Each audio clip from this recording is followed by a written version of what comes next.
Voces de la Democracia, un podcast de la comunidad IEC donde todas las voces y opiniones cuentan.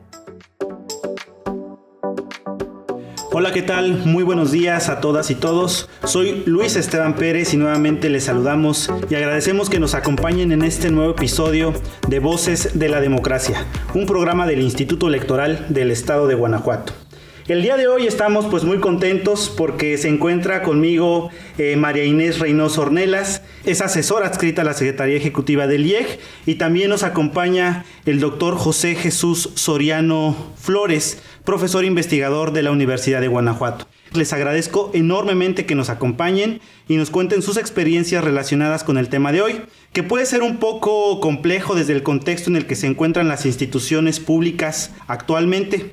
Pero bueno, antes de que podamos entrar en materia, me gustaría dejarles que se presenten y nos cuenten rápidamente cuáles son las funciones que desempeñan en cada una de sus áreas. Así que me gustaría darte primero el uso de la voz, Inés. Hola Esteban, muchas gracias por la invitación. Como ya lo mencionaste, soy asesora de la Secretaría Ejecutiva aquí en el Instituto Electoral. Mi trabajo principalmente es revisar los acuerdos, contratos, dictámenes y dar seguimiento a las auditorías de la Auditoría Superior del Estado de Guanajuato. Y todos estos es muy importante que estén con apego a la normatividad correspondiente. Muchas gracias, Inés. Doctor Soriano. Con mucho gusto, gracias Esteban. Les saludo con mucho gusto y mi nombre es Jesús Soriano y yo soy profesor investigador, adscrito al Departamento de Derecho de la División de Derecho, Política y Gobierno de la Universidad de Guanajuato. También tengo la fortuna de participar aquí en el Instituto Electoral, en el comité editorial. Y también soy docente y participo en actividades de difusión de los derechos humanos en varios espacios académicos. Un gusto, doctor El gusto Soriano. es mío. Les agradecemos primero a nombre del Instituto por el espacio y el tiempo que se han tomado para acompañarnos en esta grabación. Y bueno, ya sin más preámbulo, quisiera que pudiéramos entrar de lleno a esta temática que, como ya mencionábamos hace un momento, es un tanto compleja, sobre todo cuando la pensamos desde las instituciones públicas y la situación en la que se encuentran actualmente. Entonces, antes de empezar, me gustaría pedirles que por favor nos pudieran comentar ¿qué entendemos justamente cuando hablamos de legalidad y honestidad? Para esta pregunta me gustaría que primero pudiéramos tener la respuesta del doctor Soriano. Con mucho gusto. Bueno, la legalidad se puede entender desde un punto de vista cultural, ¿no? Como aquel espacio en el que en una sociedad determinada, en una comunidad política determinada, pues la ley y el cumplimiento de las normas, pues es digamos, el parámetro que rige la vida en sociedad, en donde además, sobre todo hablando de una sociedad democrática, las personas que habitan en esa comunidad, pues comparten determinados principios, ideales que después se van materializando en esas normas y que pues están dispuestos a cumplir, a observar, y en donde además, por supuesto, existen instituciones que velan por ese cumplimiento, que acatan esas disposiciones. Todo ello pues, con la finalidad de vivir en condiciones más pacíficas, ¿no? Más felices, más seguras. Claro. Y eso, pues por supuesto, también está relacionado con la pregunta que nos haces, también con el valor de la honestidad, ¿no? Que pues tiene que ver precisamente con esa también, pues es una virtud, ¿no? Relativa a pensar en colectivo, al menos desde el punto de vista democrático, pensar en colectivo, en los demás y además actuar en consecuencia, ¿no? Decir la verdad, ¿no? Hablar de honestidad es también saber que a veces nos equivocamos y que también podemos rectificar y podemos de alguna manera conducir nuestras actividades, reitero, pensando en una vida democrática y colectiva, pues no solamente en favor propio, sino en favor de los demás. Ok, muchísimas gracias, doctor. Con todo gusto. Inés. Bueno, yo pienso que adicional a lo que menciona el maestro Soriano, la honestidad y la legalidad están íntimamente relacionados, ya que son valores que guían la conducta tanto social como personal, ya debido a que la honestidad es como esa actitud o disposición que se tiene para poder aceptar o respetar una ley, y la legalidad pues es ese apego a las normas. Entonces, para mí sí están íntimamente relacionados estos valores. Claro, sí, estoy totalmente de acuerdo. O sea, cuando hablas justamente, Inés, de que estos valores cívicos, que además los tenemos dentro del instituto, pues justamente sirven para eso, ¿no? Para guiar nuestra conducta. Y justamente este guiar nuestra conducta tiene que ver con el hecho de vivir en sociedad, como ya lo comentaba el doctor Soriano. Entonces, a ver, en ese sentido me gustaría que nos pudieran platicar cómo practicamos estos valores en un contexto democrático. Bueno, yo pienso que también podría ser mediante la práctica de un Estado de Derecho. Esto se puede lograr si todos respetáramos las normas y hacemos que también los demás puedan respetarla. Entonces, de esta manera podemos fomentar una cultura de legalidad. Y para poder practicar una cultura de la legalidad es necesario, pues, darle a la ciudadanía conocimientos que puedan aplicarlos para que puedan cambiar como sus actitudes y puedan participar de manera conjunta con las autoridades en los diferentes espacios de la vida cotidiana. Ok, muchas gracias, Inés. Doctor Soriano. Sí, coincido con Inés totalmente en ese planteamiento. Practicamos los valores, los principios de la legalidad, pues asumiendo responsabilidades cotidianas desde nuestra propia casa, desde nuestro propio lugar ahí más privado, hasta el momento en el que salimos a trabajar o nos empezamos a relacionar con los demás. Cuando entendemos que hay valores, hay principios que no solamente son propios, incluso podrían no serlos, pero que de alguna manera pues hemos construido en sociedad valores como la tolerancia, como la no discriminación, como el respeto, como la solidaridad. Valores incluso que poco a poco hasta se han juridificado, ya han formado luego ya parte de las normas precisamente para encaminar, para regir la vida social. Perfecto. Coincido totalmente con ustedes, sobre todo cuando hablan de esta idea de las responsabilidades cotidianas, ¿no? En ese sentido, y ya entrando, pensando un poco, como ya lo comentaba doctor, sobre el tema de los valores, me gustaría preguntarle cómo es que se fortalecen estos valores en las instituciones públicas. Desde una experiencia académica, ¿cómo es que podríamos nosotros tener, digamos, esta posibilidad de que estos valores los podamos llevar a estas instituciones públicas? Sí, gracias. Bueno, se fortalecen cuando las y los integrantes de esas instituciones primero actúan pues conforme a la función que tiene la institución en particular. Se fortalecen además también cuando entendemos que el servicio público requiere una vocación adicional determinada. El servicio público no solamente tiene que ver con estrictamente asumir la legalidad como un principio cotidiano, sino el servicio público también tiene que ver con entender que trabajamos para otros y con responsabilidades muy determinadas.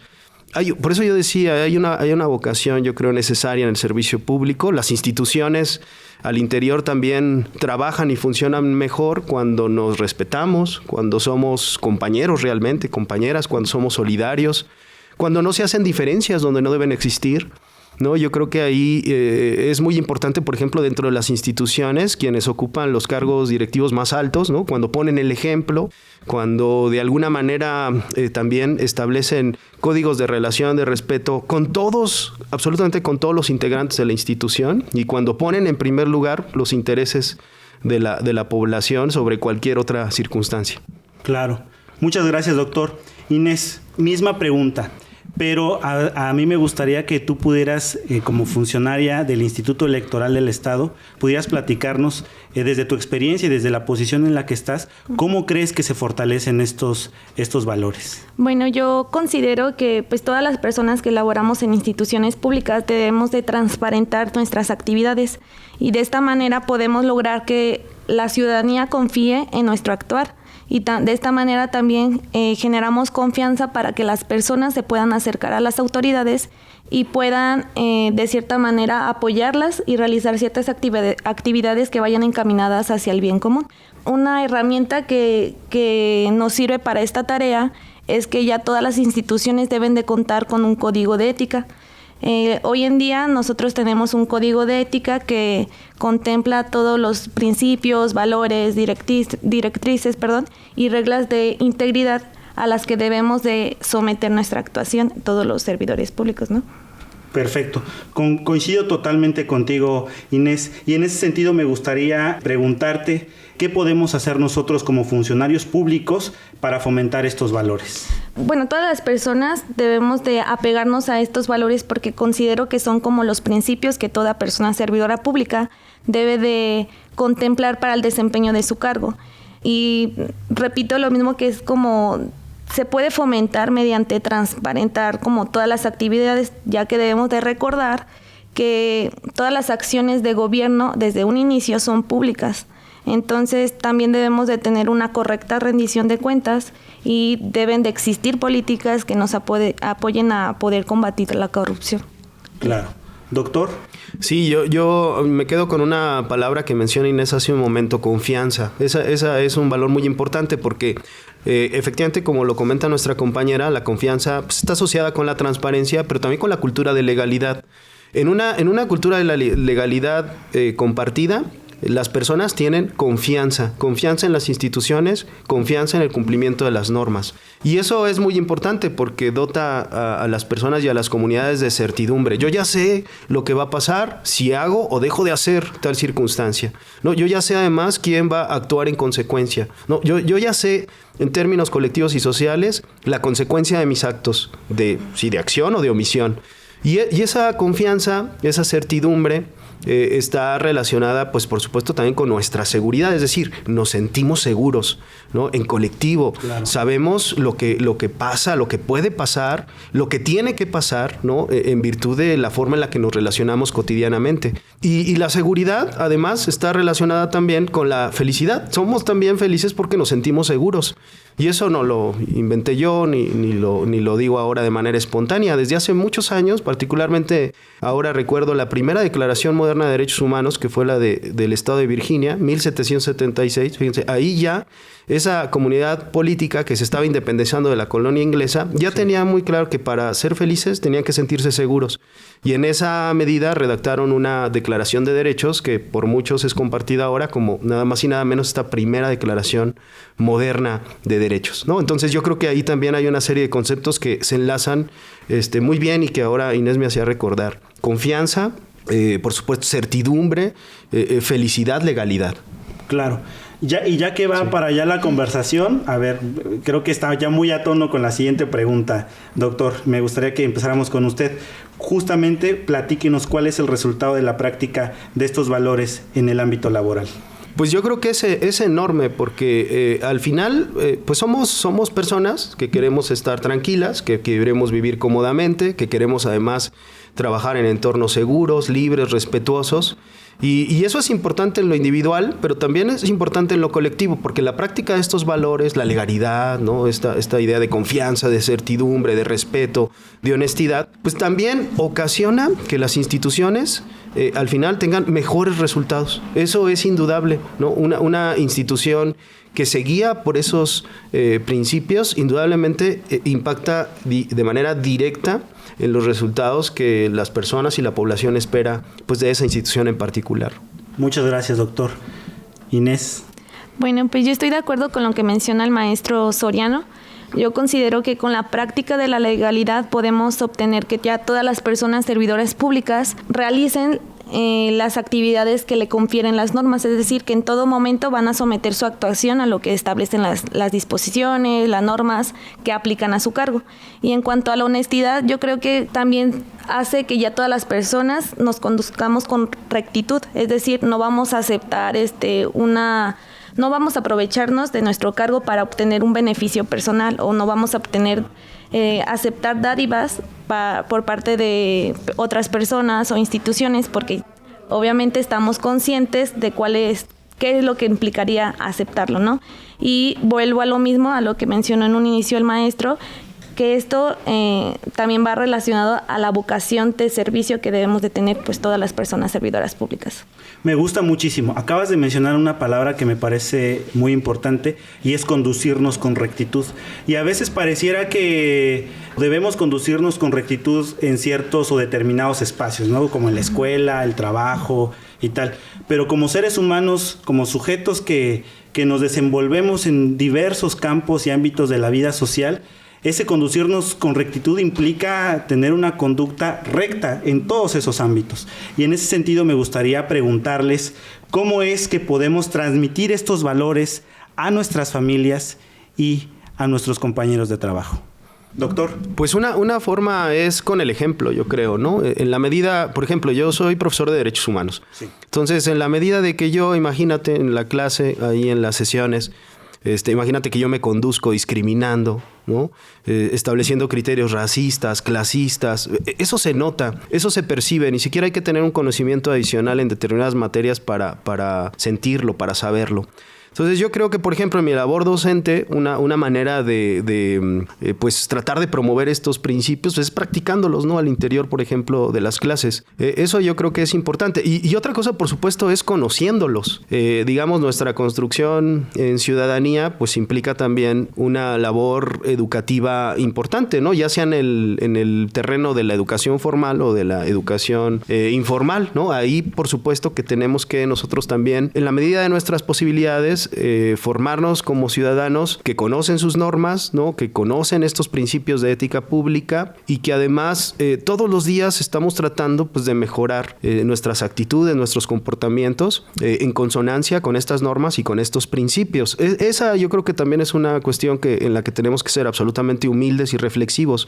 Nosotros todos los días debemos estar tratando de formarnos de la mejor manera, ¿no? Para actuar en consecuencia, ¿no? Ahora que estamos platicando aquí con tanta libertad, no lo hacemos como predicadores, ¿no? Eso igual puede quedar en otros espacios. Lo hacemos como personas que reflexionamos temas y que estamos preocupados y también ocupados porque nuestras relaciones pues cada vez sean más sanas, más respetuosas, ¿no? Más cómodas, ¿no? Más fiables, más felices, ¿no? Decía la declaración de Virginia. Muchísimas gracias, doctor. Compañera. Pues estoy totalmente de acuerdo. Yo creo que desde la infancia se debe de inculcarles ciertas acciones para que puedan, pues todas las personas que pertenezcan a un grupo de la familia deben de conducirse con respeto, con legalidad y con honestidad. Y también haciéndoles conciencia de que cuáles son las responsabilidades que se tienen si no se conducen con esos valores. Pero sí, totalmente de acuerdo de que se debe de empezar desde la casa y mediante el ejemplo. Muchas gracias, compañera. Sí, coincido totalmente con ustedes. Creo que justamente, como ya mencionaba el doctor Soriano, pues los valores básicamente son acciones y hay que ejercerlos, se practican y hay que practicarlos. Y la única manera de reconocerlos es a través de la práctica. Y ahorita que están comentando justamente esta situación de la práctica de los valores, me vino a la memoria alguna anécdota que tuve alguna vez sobre un tema de dilema ético, por así decirlo, que me gustaría platicarles, y yo sé que todos en algún momento del desarrollo de nuestra vida profesional, personal, también hemos pasado por una situación similar. Fíjense que, les cuento, cuando estaba yo terminando la licenciatura, conocí por azares del destino ahí a una persona que estaba trabajando en una institución pública y bueno, me la presentaron, me invitó a colaborar con él.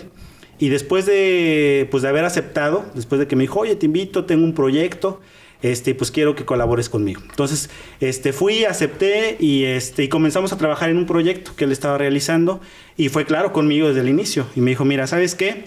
En este momento, pues no hay forma de pagarte, ¿no? Yo venía todavía como que estaba ahí en el último semestre. Pero yo te doy mi promesa de que en el momento en el que se apruebe el proyecto y nos liberen los recursos, en ese momento tú vas a ser el primero que va a estar en la lista para que puedas integrarte conmigo. Y pues claramente yo acepté. Dije, bueno, pues yo creo que nos puede servir como experiencia, vengo saliendo y vamos a darle. Entonces, pues nada, ¿no? Comenzaron a pasar los días, las semanas, los meses. Y al inicio la colaboración era, vente conmigo un ratito, 2-3 horas, y después ya no era un ratito de 2 o 3 horas, ya era una jornada completa y a veces más allá de la jornada, y quédate y ven los fines de semana. Bueno, pasaron ahí al menos 3-4 meses y yo sin recibir un solo peso de sueldo, ¿no? Finalmente llegó el momento en el que esta persona me llama y me dice, oye, quiero ser muy franco contigo. Es muy probable que el proyecto todavía dilate y no haya forma todavía de que yo te pueda pagar. Y una vez que se apruebe el proyecto, es muy probable que estos meses que has estado trabajando conmigo, entonces no se te van a pagar. Así que yo te propongo lo siguiente, me dijo, que puedas cobrar lo que has trabajado en especie. Te invito a que el día de mañana, 2 horas después de que terminemos la jornada laboral, vengas conmigo a la bodega y ahí tengo unos insumos con los que te puedo pagar, ¿no? Entonces, ese día yo dije, híjole, pues yo me sentí muy mal, porque dije, pues imagínate cuántos meses he trabajado, cuántos meses he estado pues ahí esforzándome de manera importante, y no recibir un solo peso de sueldo por el trabajo que he desempeñado, pues no es justo, no es legal, no es correcto. Y entonces ese día llegué a la casa, me acosté, y estuvo dándole de vueltas en mi cabeza, ¿no? Intentando yo justificar. A ver, he trabajado, es justo. Recibir una remuneración por el trabajo que he realizado es legal. No voy a abusar, yo pensé. Si asisto, voy a tomar en la justa medida de lo que he trabajado. No más, no menos. Entonces voy a ir, ¿no? Y ya estaba decidido, yo dije, sin bronca. Y al otro día, como cada mañana, mi señora madre, al momento de salir y siempre de desearte que te vaya bien, ten mucho éxito, me dijo una cosa: no hagas nada que te pueda avergonzar. Fueron sus palabras.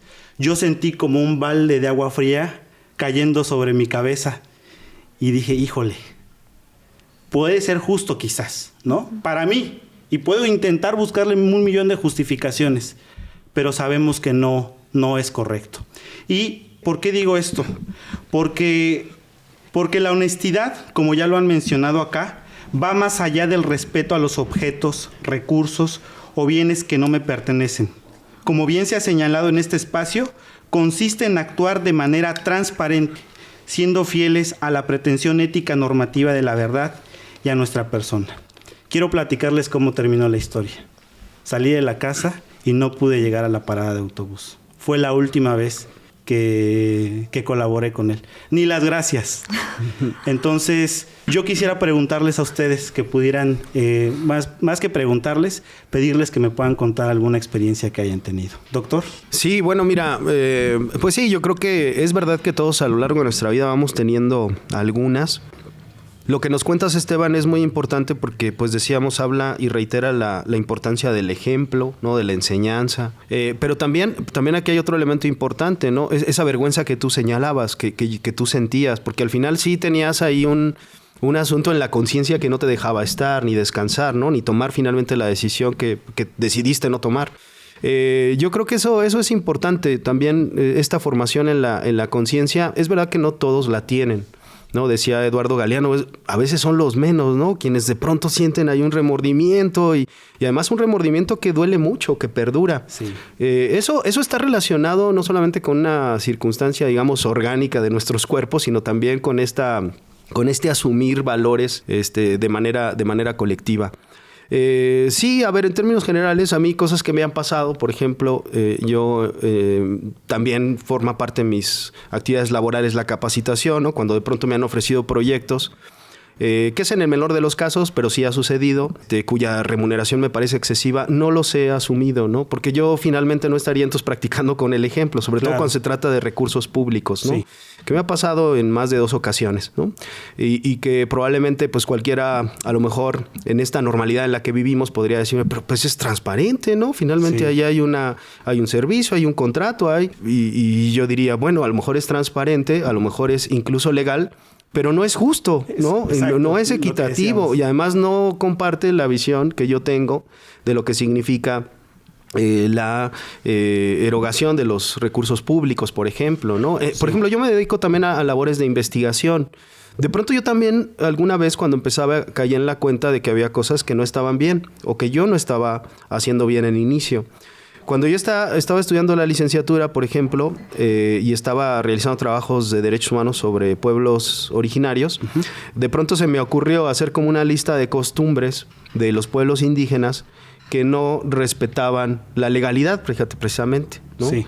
Y entonces yo iba a empezar. Lo bueno es que seguí estudiando más, comprendí de mejor manera el tema y me di cuenta que lo que iba a hacer es desde una visión supuestamente de cierta autoridad académica, juzgar y de alguna manera menospreciar ciertas prácticas que ni siquiera pertenecían a mi comunidad, a mi propia forma de entender el mundo, de verlo, ¿no? Es decir, yo me di cuenta que no estaba actuando bien, ¿no? Que finalmente yo estaba partiendo de una visión distinta, ¿no? Sin entender la propia circunstancia indígena. Y esto está muy relacionado en términos generales con lo que comentamos, porque también la legalidad pues tiene que ver con entender que somos iguales, sí, pero solamente en dignidad y en derechos, en esas dos cosas, pero somos absolutamente diferentes en todo lo demás. Y entonces tenemos que entender que nosotros, por ejemplo, que ahora estamos aquí conversamos, pues también pensamos distinto, ¿no? Claro. Y también tenemos ideas diferentes sobre muchas cuestiones de la vida y de lo que sucede en sociedad. La diferencia también es un principio, ese que nos ha costado tanto trabajo también entender. No tenemos por qué ver las cosas de la misma manera, no tenemos la pluralidad. Es otro principio, ¿no? Absolutamente relacionado con lo que nosotros ahora platicamos, ¿no? Yo, por ejemplo, en las labores que realizo ahora ya pues, de manera, digamos, profesional, a lo mejor en ese momento de manera pues inicial, pues me di cuenta, creo que finalmente no estaba ahí enfocando bien mi manera de observar los problemas sociales. Sí. Muchas gracias, doctor. Compañera, por favor. Bueno, ya una vez que los escuché, pues me hizo recordar una ocasión que tuve la oportunidad de estar en otro país, en donde por un descuido mío perdí documentos oficiales. Entonces fui a la caseta de policía para hacer mi reporte y al día siguiente voy a la embajada pues para solicitar la devolución, bueno, no devolución, más bien la reposición de los documentos. Entonces, ¿cuál fue mi sorpresa? Que me indican que los documentos ya habían sido entregados. Entonces, aquí lo interesante es cómo en ese país se tiene esa cultura de poder regresar las cosas que no le pertenece a uno, con la finalidad de que el dueño pueda recuperarlo, ¿no? Claro. Entonces se dan el tiempo de poder llevarlos a las instancias correspondientes para que con el fin de que se pueda recuperar. Y esto, pues lamentablemente en México es muy poco común que se realice. Y es lo que también me comentaban, o sea, se sorprendían porque me decían, pero no te preocupes, es algo, o sea, si lo encuentran, pues lo van a regresar porque no les corresponde. Pero yo por dentro pensaba, es que en México no es así. Desgraciadamente. Sí, claro, sí es una situación muy triste. Pero bueno, quisiera agradecerles justamente pues todas las aportaciones que han hecho, las experiencias que nos han compartido. Justamente a través de estas experiencias es que nosotros podemos aprender y conocer y reconocer estos valores, ¿no? Para ir cerrando nuestro programa, quisiera pedirles que nos puedan compartir una recomendación de algún libro, de alguna canción, de alguna película que nos permita a todas las personas que estamos en este lugar y las que nos están escuchando, pues profundizar más en el tema que hoy ocupó la reflexión. Entonces, compañera Inés, me gustaría que pudiéramos empezar contigo. Pues mi recomendación es la película Amistad de Steven Spielberg. Trata varios temas, pero uno de los más importantes es el reconocimiento de los derechos humanos, como principalmente es la dignidad humana. Entonces ahí tratan a las personas por igual sin hacer distinción alguna. Está muy bien, se las recomiendo. ¿10 de 10? Sí. Perfecto, ahí está la recomendación. Doctor Soriano. Sí, bueno, mira, ahora Inés ha dicho una palabra que no había salido en nuestra conversación y que es fundamental: dignidad, ¿no? Sí. Dignidad humana, porque es un valor que tenemos todas y todos y que con muchísimo trabajo y en una historia muy accidentada ha sido ya juridificado y elevado al máximo nivel de protección de nuestros sistemas de normas, ¿no? Qué bueno que lo comentas. Y bueno, hay varias películas ahora. Yo incluso a veces en clases utilizo algunas un poco para ejemplificar y para también sensibilizar. Ahora recuerdo, por ejemplo, la de Mar Adentro, ¿no? Esta película que tiene que ver en buena medida con la discusión sobre la eutanasia, o la de Te doy mis ojos, ¿no? Que es una película española muy buena que también sirve para identificar los distintos tipos de violencia contra la mujer. O hay otra que me gusta muchísimo, a lo mejor esa, pues sí, también es un gusto ahí personal, Los lunes al sol, que es extraordinaria y que tiene que ver, es una película española de muy fácil acceso, incluso acceso libre, gratuito ahí en internet. Es una película que sirve para identificar precisamente las violaciones en el entorno laboral, los derechos colectivos, o también algunos documentales, ¿no? Hay uno que yo frecuentemente utilizo, por ejemplo, para identificar los derechos de los pueblos originarios, que se llama Caminantes, que también es un documental breve que también está de acceso abierto en la red. Y yo creo que ahora, ante esa pregunta, tenemos afortunadamente pues muchos recursos disponibles, ¿no? Audiovisuales, ¿no? Que podríamos estar consultando. Y bueno, si me lo permiten, el Instituto Electoral hizo favor de publicar un libro de su servidor sobre derechos humanos de los pueblos indígenas, que yo creo que también podría ser útil para algunas personas, sobre todo para entender esto que decíamos, ¿no? Somos iguales, pero también somos diferentes, ¿no? ¿Y en qué consiste la diferencia? Podría ser una recomendación.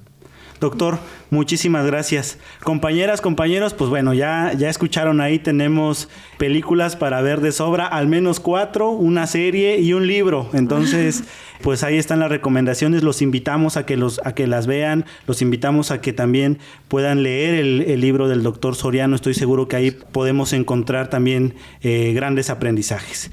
Y pues bueno, hemos llegado al final de este episodio de Voces de la Democracia. Les agradecemos mucho que hayan estado aquí con nosotros dándonos estas valiosas aportaciones y opiniones respecto al tema de hoy. También muchas gracias por su tiempo y disposición para participar en este episodio. Esperamos que se vuelva a dar la oportunidad de tenerlos aquí en esta mesa para poder platicar, y nos vamos y nos despedimos con una frase. Como decía el gran Aristóteles, la virtud y el vicio son voluntarios. Tú decides de qué lado te colocas.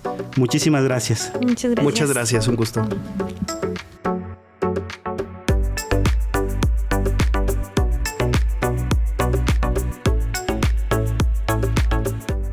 Te invitamos a suscribirte a nuestro canal para que te lleguen las notificaciones de los nuevos episodios de Voces de la Democracia, una producción del Instituto Electoral del Estado de Guanajuato, IEG.